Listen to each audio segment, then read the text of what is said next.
This podcast is brought to you by Rico, a market intelligence company helping clients achieve resilient, competitive advantage in the long term. We don't necessarily give people tools to emotionally manage the experience of being in trade-offs, of feeling those tensions, of not knowing the answer, of being willing to entertain different points of view. It's not enough to just say, here's a good process. It's not easy to be facing those tensions or to be facing what people consider to be intractable trade-offs. They want to have an answer.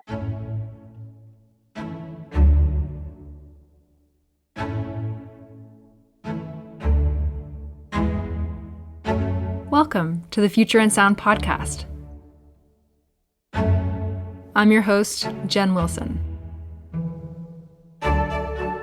This is a podcast where we talk about prioritizing people, planet, and profit in business strategy and decision making. You'll have different names for this: ESG strategy, sustainability strategy, maybe integrated strategy. Whatever glossy terms you choose, if you're in the thick of this stuff, you know there's no silver bullet. Like in any strategy, you can't prioritize everything, so there are trade-offs and different views to consider. In this podcast, we learn from world-leading experts who share bits of wisdom that can help us see the future we want and our role in it. This isn't a normal business podcast. We're not interested in the latest trend, jargon, or branding technique. Instead, we go beyond the headlines and look to clarify our long-term view on resilient economies, competitive business strategies, and decision-making best practice. This is episode 1, Dwelling in Tensions.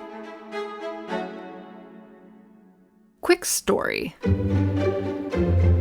In a previous life, I was chief strategy and financial officer of a medium-sized engineering company that manufactured steel bridges. I was in snowy Eastern Canada and remember sitting across from my VP of marketing, whose name is Pete. Now, Pete used to work for the Canadian Broadcasting Corporation, which means that he has an excellent radio voice. Literally every time I walked into his office, I felt like I was on a podcast. So there I am in his office, feeling like I'm in a podcast, and we're talking about incorporating sustainability into our strategy and how we explain this to our employees.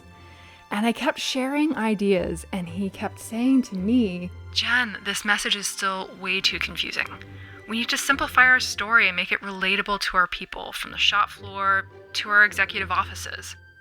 Eventually we got there, but in that moment, I really could have used the insights from my guest for today's episode.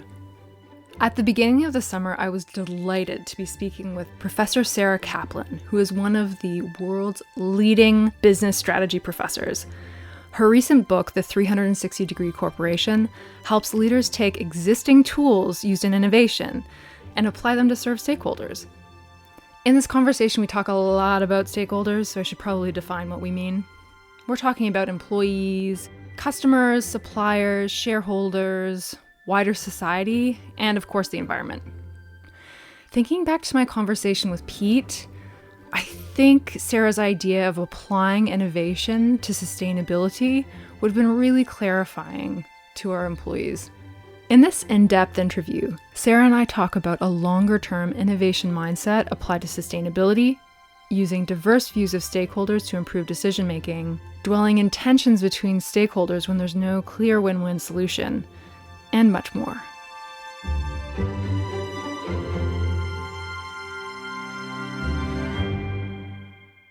Welcome, Sarah.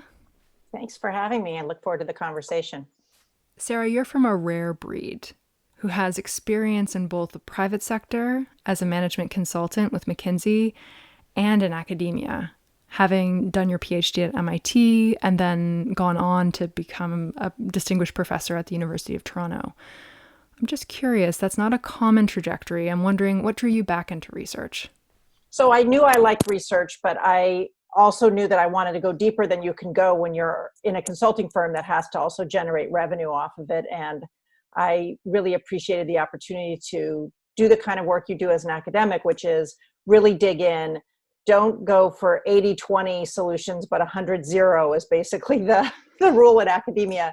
And so that's why I moved into academia, and also because I really enjoy teaching. So that was another reason that I wanted to be in the academic. So, Sarah, my understanding is that you started your research in innovation and then you moved into questions related to the role of business in society. I'm just wondering what motivated that shift for you? Innovation has always been core to my thinking. I'm interested in how we do new things, how we can grow and change. And I think that theme continues to run through my work, because one of the key messages that I have when I now talk about social responsibility, business and society, is that innovation is going to be part of the solution there too, that we need to innovate in new ways of doing business if we are going to be more socially responsible, pay attention to the planet, pay attention to inequality and things like that. I realize that a lot of the things that we know about innovation really apply there. And so that's kind of the trajectory that I started teaching this course, and realized how much we already know, but needs to be repurposed and rethought in the context of business and society. Part of what you're saying, Sarah, is that it makes sense for us to apply existing innovation ideas to this new context of stakeholder capitalism. And I'm thinking back to the 2019 announcement by the Business Roundtable, where essentially we had over 180 of the top corporations in the US say it's no longer about short-term profitability and just shareholders. We want to focus on our wider stakeholders. And I think we both remember that there were two very different responses to this announcement. On one side, we had pundits saying, well, it's about time, but we really don't see or understand what you're going to be doing differently on a day-to-day. So that was criticism on one side. And then on the other, we also had individuals saying, well, look, we can't get too far away from the shareholder. If we do, we don't really have management being held to account. And at the end of the day, also, owners have a lot to lose. So as we think about that announcement, and we think about applying ideas of innovation to the role of business in society, I wonder if your ideas are essentially articulating that what we need to do isn't, in fact, that new.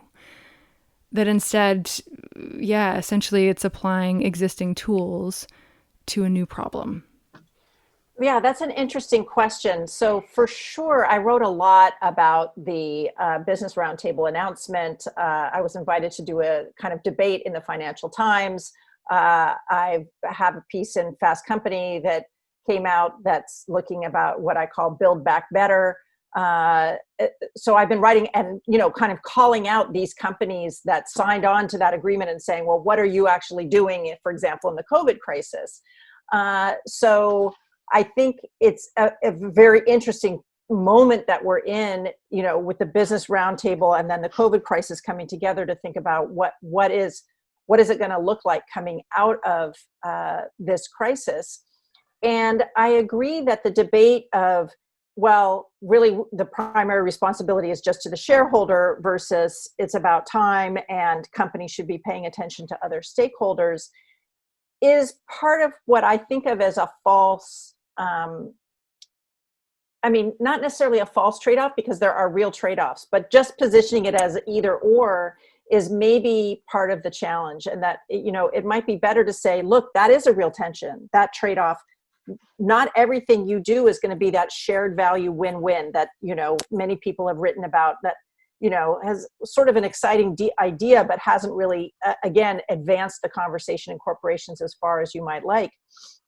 There might really actually be trade-offs. If you want to put in pollution filters in your coal plant, that's expensive, that costs money, and that may actually have a real impact on the bottom line. What I'm saying is, well, let's look at those moments of trade-off and those frictions and use those as sources of inspiration for creative insight.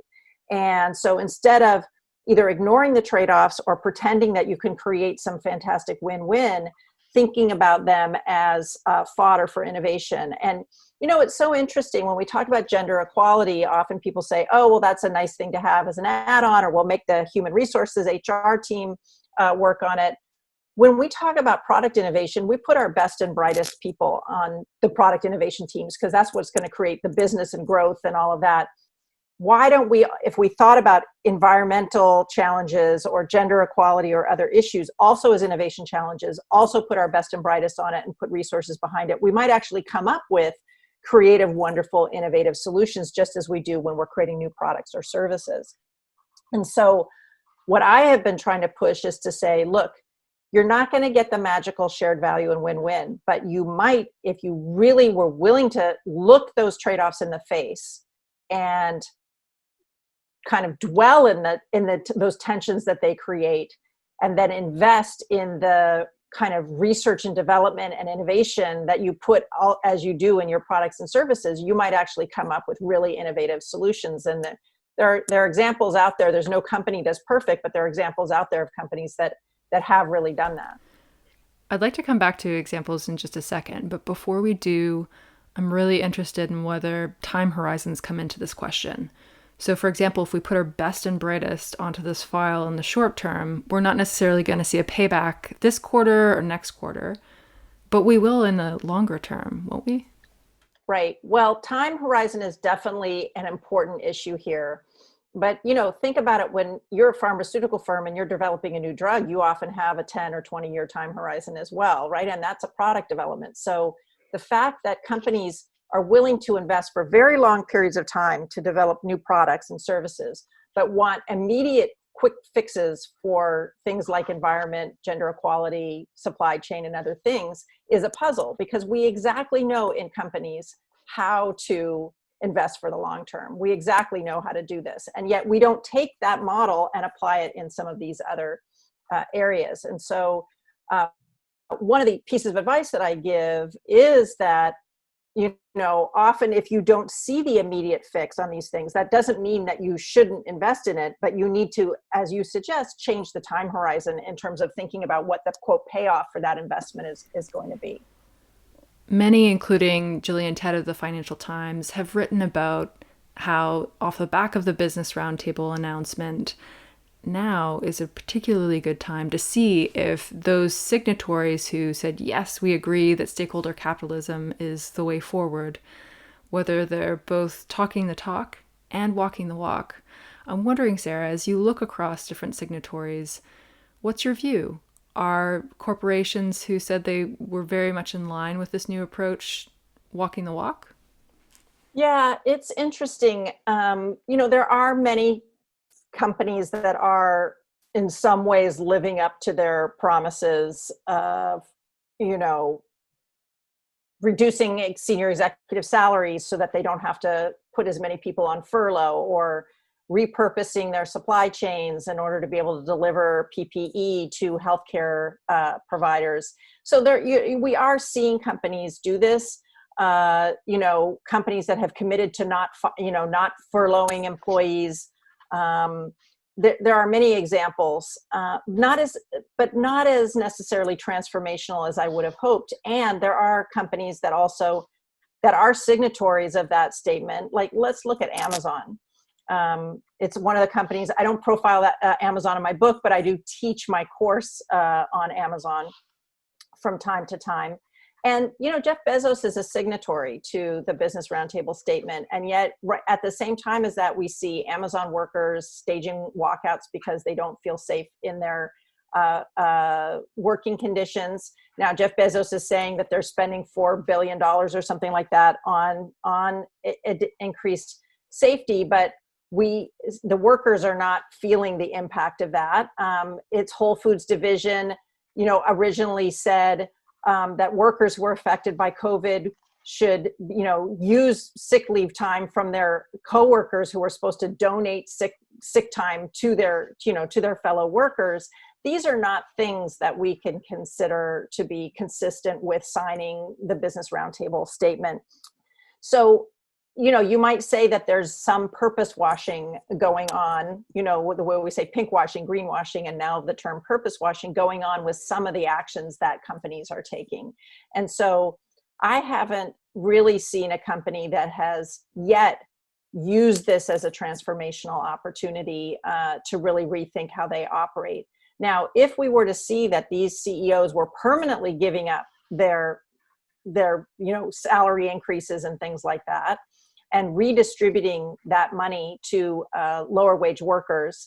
Some companies have, said that, the frontline workers, these essential workers, for example, in grocery stores or fast food stores, are going to get, a couple dollars an hour increase during the crisis. If we kept that, that would be, and CEOs kept the reduced salaries, then that would really be a significant change. And that's the kind of significant change I think that we're looking for. I don't see a sign yet that that's happening. I don't see any companies saying we're going to, fundamentally rethink how we do business. But there are increasing conversations about that. And maybe we're still too early in the crisis to really have seen what the transformations are going to be. I mean, it could be that these transformations are things that are sparked now, but are going to take several years to put into place. So conversations are being had, but I don't feel like we have a great example of a company that's really lived up to everything that you would say they were supposed to live up to according to their signature on the Business Roundtable statement. So if we haven't seen a company that's achieved transformational change, as you've described in your book, I'm wondering, are there any companies that are at least heading in the right direction? Well, so in the book, I profile both Walmart and Nike. And these are both companies that have done some really fantastically interesting transformational things and have done some things that would not be considered fantastically transformational or interesting. And that is to say that there's no perfect company. A lot of people want that. They want the just be like company X or just be like company Y. I see the world in a much more complicated way, which is very irritating for people who want me to, boil down my argument to some very simple principles. But I do see some really interesting examples. So, for example, at Nike, one of the things that I really appreciate there is they have a social responsibility report that delves into all the different ways that their operations have an impact on environment, on workers, and other things. They developed the Nike Considered manufacturing process, and true to Nike, you could qualify as bronze, silver, or gold in terms of whether your product was achieving the kinds of sustainability goals. So they made it competitive inside the company. And through this very frank examination of their impact on the environment and the implementation of this Considered program, you do see them making really great strides and calling themselves out. What I really love about their sustainability report is they call themselves out when they haven't made progress.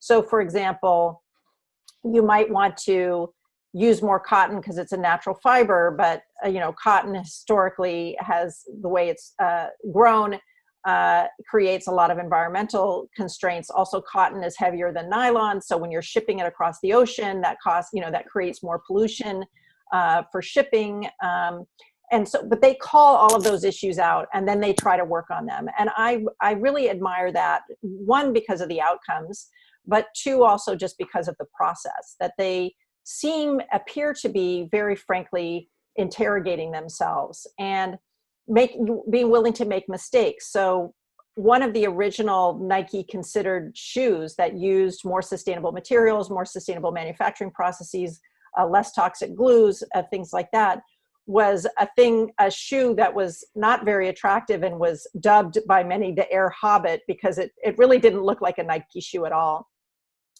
But many of the things that they learned developing that shoe made it possible for them to develop the Air Jordan 23, which was obviously a big signature Air Jordan shoe. I mean, the Jordan shoes are some of the most collected shoes out there by the sneakerheads, but 23 was Michael Jordan's number. So 23 was the 23rd year that they had been doing Air Jordans. It was an incredibly symbolic moment.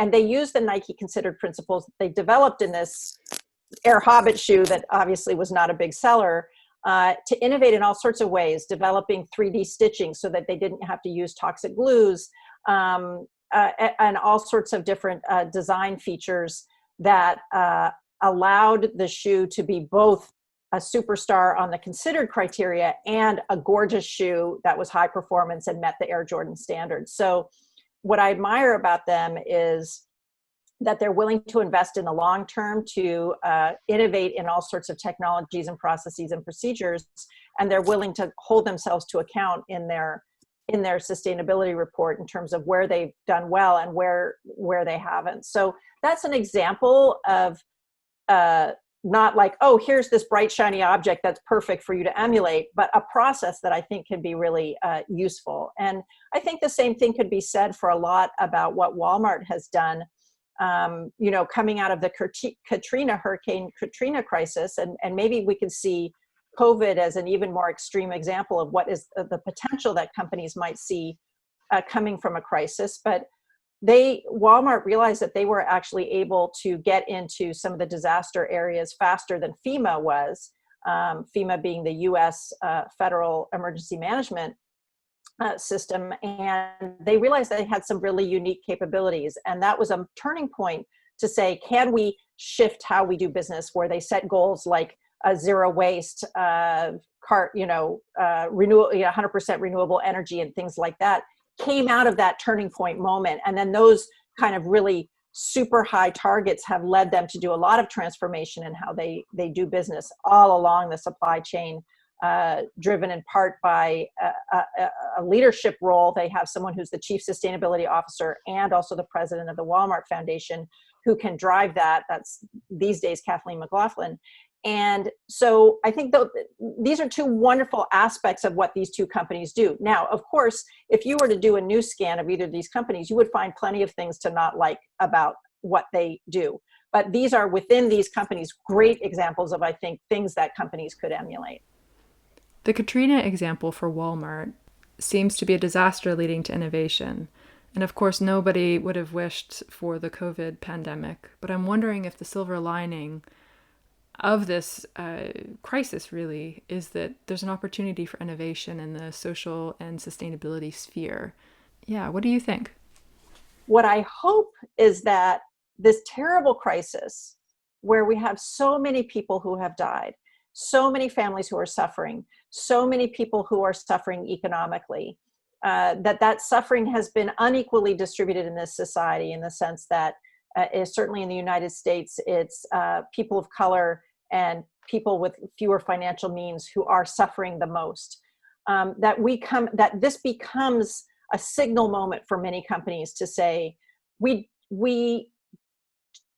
don't have to do things the way we've done them before. We shouldn't be trying to go back to normal. We should be trying to create something new. We should be trying, as I'm talking about, to build back better. Like, that's really the idea.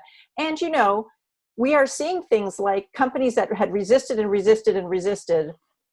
salary wage increases for frontline workers are suddenly paying $2 extra an hour to frontline workers. They had been resisting that for years, and then they've done that now. CEOs who would have never thought of giving up half their salary in a year, giving up half of their salary. And so a lot of the unthinkable has suddenly been thought. Like, for example, AT&T had been in these long negotiations with the unions, resisting a lot of improvements that the unions wanted for the company. And as the pandemic hit, they actually completely shifted gears, ended up giving a lot of the health and sick leave benefits that they had been resisting, and doing all sorts of other things, withdrawing a commitment that they had made to buy back a whole bunch of shares, which is one legitimate use of capital, but it's one that advantages the shareholders and doesn't advantage the worker. They walk that back in favor of giving more of these worker benefits. So if we see more examples of companies imagining the unimaginable, then I think they're going to come out of this pandemic saying, look, here's a whole bunch of things that we thought were off the table that are no longer off the table. So I agree with you. I think there's real potential. I'd like to turn our focus to the individual for a moment. Often when we think about a company, we think about an abstract concept, but really it's a group of people who are making decisions. I'm really interested, Sarah, in your point of view on decision making for the individual. So let's pretend we're at an industrial park, a manufacturing company. I think you've written about this in the past, how it's not just about the CEO that needs to make good decisions around sustainability. It's also about middle management. So imagine you're talking to a middle manager and you're providing that person with recommendations on how they can improve their decision making to build back better. I'm just wondering, what are some of the principles that you'd suggest to them? So it's a wonderful question, and I completely want to underline this point that, of course, the CEO matters. Tone at the top, decision making at the top is incredibly important. But most of the company runs because of what middle management does, and so I think that this conversation happens at all levels of an organization. So I think the first thing is related to the point we just discussed, is that I think everyone should put things on the table that they thought were off the table. Like, at a minimum, entertain radical solutions, have them be part of the conversation. One way to do that is to engage with your stakeholders. So instead of just sitting around thinking, well, what could be done, actually bring in stakeholder points of view and co-create with stakeholders. Come up with solutions that are something that you generate together. And, just going back to the Walmart example, after, they had their kind of epiphany after Hurricane Katrina, one of the things that they did was bring in all of these people who had been writing scathing things about Walmart's environmental impact and actually brought them in to have conversations with them. Instead of trying to defend themselves against those ideas, they actually engaged and said, okay, what would it look like for us to take the environment seriously? And so I think that one of the things I would recommend is, making sure that you are co-creating with the stakeholders and that you don't dismiss out of hand solutions that maybe historically you thought were undoable, but maybe now are much more possible, because we've started to see some companies doing things that we thought were much more possible. Related to something I said earlier, the other thing that I would suggest to managers is to be more comfortable with the tensions that get created by these trade-offs that occur between profits and stakeholders and things like that. And to, learn to kind of dwell in the tensions, to use those moments as opportunities for reflection, opportunities to seek out additional input, opportunities for co-creation and innovation, as opposed to trying. It's very hard because we always want to be sure and just, here's the right answer and all of that. But, often the most productive conversations happen when you don't know the answer and you're dealing with these tensions and trade-offs and trying to think of new creative things. The other thing that I would suggest for all managers is to mobilize their innovative talent around these questions. Who are the best and the brightest? Who are the people you've had on product innovation or service innovation? Those are the people who should be working on these questions. There's a lot of other things that you could say. And in fact, in my book, I have 9 principles for leaders to get started. These are some of them. But, around really aligning your organization, making sure, it's all well and good to tell middle managers that they should be doing all these things. But if in the end of the day, their compensation is totally geared towards only one metric, and that's profits or sales increases or things like that, it's going to be hard to motivate them to do that. So there's some other things that organizationally can be done to support that. But I think that if managers at all levels, whether they're middle managers or CEOs, approach this challenge with an innovation mindset, not a fix-it mindset, not a charity mindset, not a this is a side of the desk issue mindset, I think that they would make a lot of progress. A lot of the points that you just made, I think, tie to just good decision making writ large. We're taught in programs like the Institute for Corporate Directors at the University of Toronto or other governance programs that it's about avoiding groupthink. Diversity of thought, debate is really important in decision making. Perhaps this isn't just diversity of thought that we're talking about within one's organization, but it's also bringing in stakeholders around the table so we have diversity of organizational backgrounds. Yeah, in my development of my Build Back Better ideas, one of the things I talk about is corporate governance and exactly how that's going to change, and how do we actually get the voices of stakeholders at the table and, heard, and then in the decision-making process as well. So yes, I think these, I'm not inventing anything radically new, in the sense of we know what good management is, but the whole reason that there are business schools and all sorts of other kinds of training is that if it were easy, we would just go do it, right? We wouldn't need whole degrees to for people to study this. But management is extremely hard. And part of the reason it's extremely hard is precisely because you are constantly faced with these trade-offs. And yet we don't necessarily give people tools to emotionally manage the experience of being in trade-offs, of feeling those tensions, of not knowing the answer, of being willing to entertain different points of view. It's not enough to just say, here's a good process, but this conversation is really making me think about the emotional aspect of this too. It's not easy to be facing those tensions or to be facing what people consider to be intractable trade-offs. They want to have an answer. And one of the things I write about in the book, I talk about 4 modes of action. The first being just understanding what the trade-offs are. The second and third more around, not just doing the incremental things, but, focusing on innovation. But the fourth is really dwelling in the tensions and not just giving up if you don't have an immediate answer. And that's an emotionally tricky thing. But something that I think is going to be essential now in the midst of this COVID crisis, and certainly as we recover. Sarah, that's the perfect segue into my final set of questions. Essentially, I'd love to get your views on authentic leadership. I think one of the things that we see is that it's much easier to talk the talk than it is to walk the walk on these issues. And I'm wondering, you're talking about mode 4, where there's no easy solution. Stakeholders disagree, and it's not always clear what the path forward is, even with an innovation mindset. And I'm just wondering if you're providing advice to a leader, and they're in one of those difficult situations where there's not a clear answer, what are some of the principles that you'd recommend they adopt to demonstrate authentic leadership? That's a wonderful question. And authenticity is a tricky concept because many of my colleagues who study this from a gender or intersectional lens will point out that we don't always accept the authenticity of every kind of person in our organization.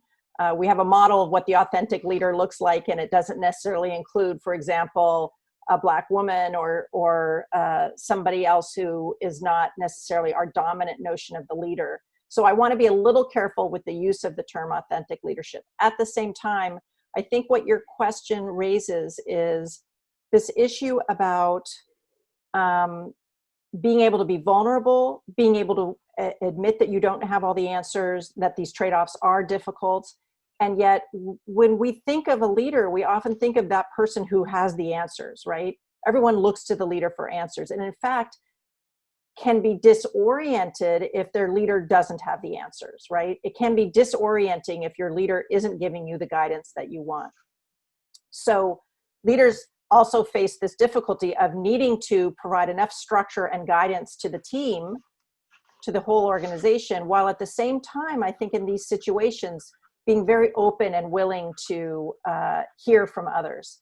And I think the greatest leaders are the ones who are able to do the listening and replay what they hear, and at the same time, give people a structure for understanding how that input is going to be used in decision making and guide solutions. So I think the best leaders are the ones who are vulnerable. The best leaders, when we talk about listening tours and things like that, the best leaders are the ones who really are trying to learn during the listening tours and are open to having their point of view shifted.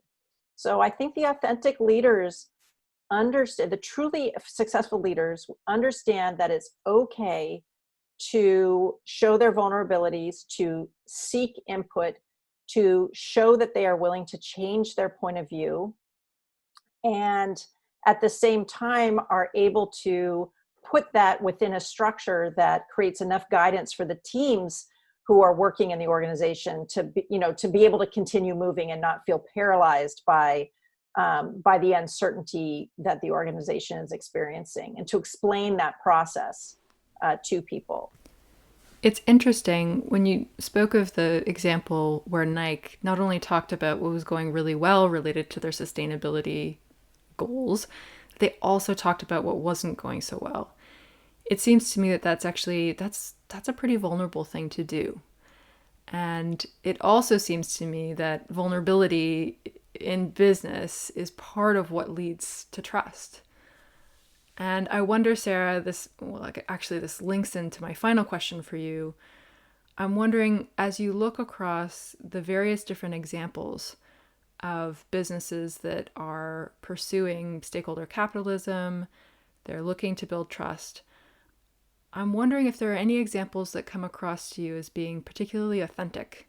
So authentic leaders that are really good at, as you say, building structure for their teams to follow, while also having the vulnerability to show that, yeah, I'm being authentic and I'm setting the pace, I'm setting the direction, but it's not to say that I'm closed to ideas from the team. Yeah, it's a good question. There are, many famous CEOs out there that I think we could probably cite, but let me give an example of something that's closer to home and more relates to small and medium-sized business, because I think indeed small and medium-sized businesses are the ones that are struggling the most through this crisis. And so we at the Institute for Gender and the Economy actually did a teaching case about a company called McCarthy Uniforms, which is a medium-sized enterprise here in Canada. And Vanessa Iarocci came in to take over the company at a moment when it had been sort of driven into the ground by previous leadership, and she was asked to do a turnaround. And this was prior to the pandemic crisis. This was a few years ago. And the way that she did the turnaround was, first of all, by doing an assessment of the gender equity in her own organization and also the sustainability and social responsibility. Not only did she reorient the business around that, but in fact, the very fact of having done that led her to win many more contracts with the schools and municipalities and other organizations that she's selling her uniform products to. And so it ended up being the core of the transformation of the company, as opposed to being like a nice add-on.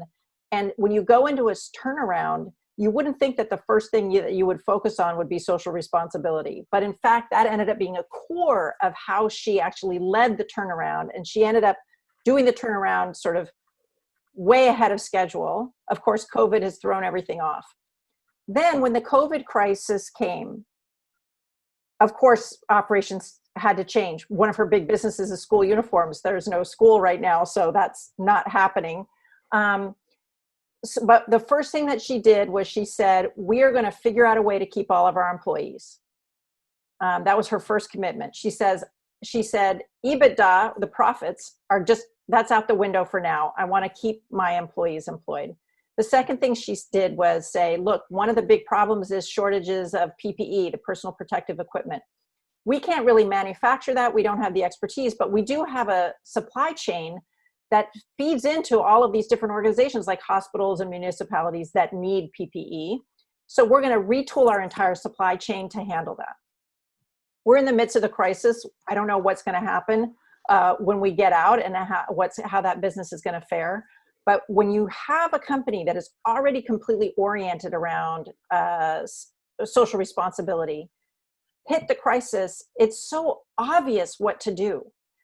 She wasn't torn about, should I keep my employees or not? What should I do with my supply chain? Because the whole company was already oriented around those issues. And so I give that example because a lot of people think that smaller and medium-sized enterprises don't have the luxury of being involved in social responsibility. But in fact, it can be a huge source of business innovation, transformation, business improvement, and it can be very orienting in times of crisis like this. So that's an example that I'll hold up of McCarthy Uniforms and Vanessa Iarocci, because it's a small business that is still managing to do this. And then, of course, I think we can see in the press many other examples.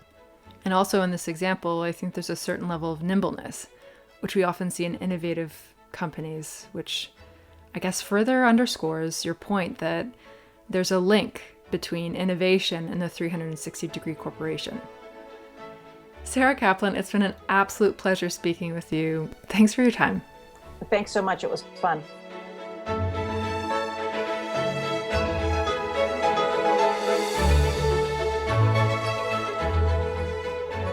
Thank you to Professor Sarah Kaplan for joining us. If you'd like to learn more about her work or her book, The 360 Degree Corporation, you can visit her website at sarahkaplan.info. That's Kaplan spelled with a K. The Future in Sound podcast is written and hosted by Jen Wilson and produced by Chris Attaway. This podcast is brought to you by Rico, a market intelligence company helping clients achieve resilient competitive advantage. Check out our website at www.re.co.com.